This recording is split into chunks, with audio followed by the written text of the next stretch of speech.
Hi guys, so I'm making a short little video showing you how to do today's not homework, but today's assignment. Today is going to be Thursday and it's page 24 in your iReady math book. So for problems 1, 2, and 3, it gives you some fill in the blanks where you have to figure out what fraction goes in the blanks. So for example, it might say something like 2/3 times, and then it has these boxes, which are just the numbers that you're going to fill in for the fraction, equals, I don't know, let's say 6/9. So we did this in school before we closed. This is when we were finding equivalent fractions. So I want to turn this fraction into this fraction, and I have to think to myself, well, what am I multiplying on the top and bottom to get those numbers to turn into these numbers? Because remember, if it's an equivalent fraction, what I multiply by has to be the same on the bottom and on the top. So if I'm looking at this going straight across, I'm thinking, well, 2 times what is going to give me 3? Well, you should know, hopefully, that 2 times 3 is going to be 3, just like 3 times 3 is going to be 9. So the missing fraction and how you would write it on your Google form when you submit your answer is going to be 3/3. And I know you might know, well, that's 1 whole, but I don't want you to change. I just want you to leave it just like that. So because you're filling in the boxes. So that's how you would do numbers 1 through 3.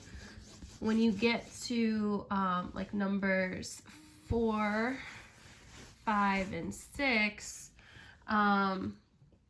the boxes are kind of spread out. They're not right above each other.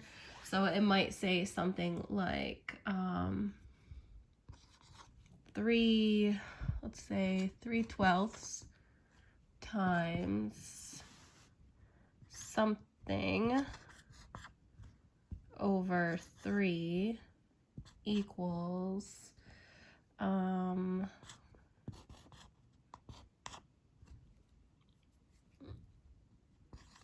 9 over something.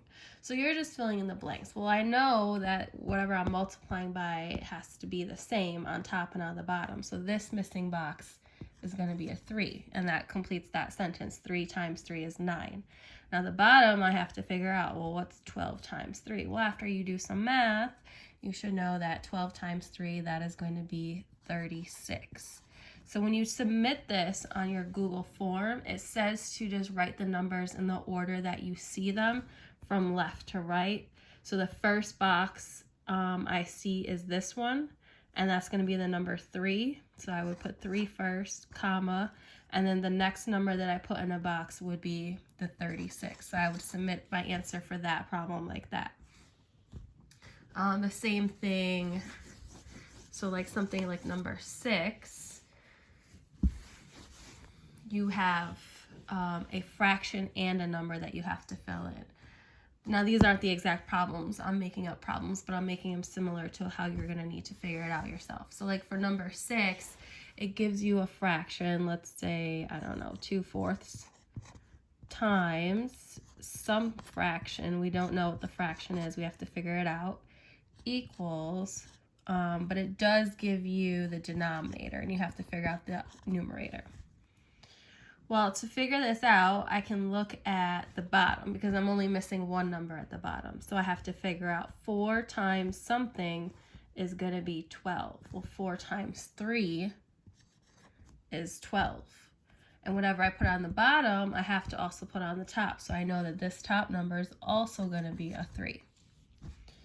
Now I just have to figure out my last box by going across. So I have 2 times 3 equals, that's going to be 6.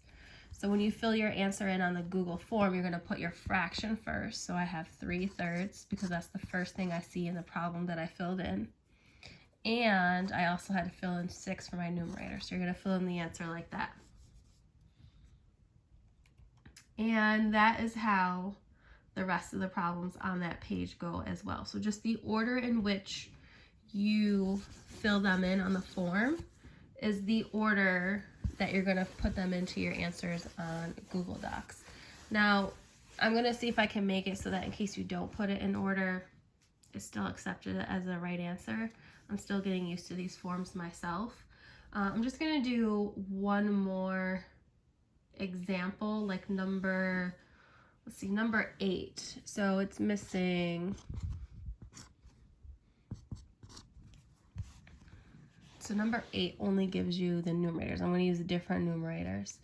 So let's say 3 and 2, and it doesn't tell you the last one. It doesn't tell you the 2 bottom ones, but it does tell you the bottom for this. So I'll say it's 8. Well, the first thing I can do, I mean, it doesn't really matter where you start. If you want to start, well, you should know that the top and bottom of this fraction are the same because you're using it to make an equivalent fraction. So whatever is on top for this should be also on the bottom. So that's a 2. Then to solve for this missing box, I'm going to go, well, 3 times 2 is 6. Now the only thing I have left to figure out is the beginning box here. So I'm thinking to myself, well, what times 2 is going to make 8? Well, 4 times 2 is going to make 8. So when you would list your answers on the Google form, again, it's the order that you see them from going left to right. So I see 4, then 2, then 6. So that's what you should get for your answer on the Google form. If you guys have any questions or problems with this, please let me know in your daily check-in, which I haven't really been seeing many of you do. I check that to see if anybody has any questions or needs any help. Since you guys can't comment on the Google pages, we were told to turn off commenting because then students just, fool around on there like you guys did do. Not all of you, but some of you, when we first started this before school even closed using Google Classroom, and people were conversating back and forth, saying silly things and just not really being productive. So again, if you have a question, please submit those daily check-ins so that I can know and I can get back to you on that, because other than that, unless your parents dojo me, I don't know what you need help with. All right, well, hope this helps, and good luck with your work today.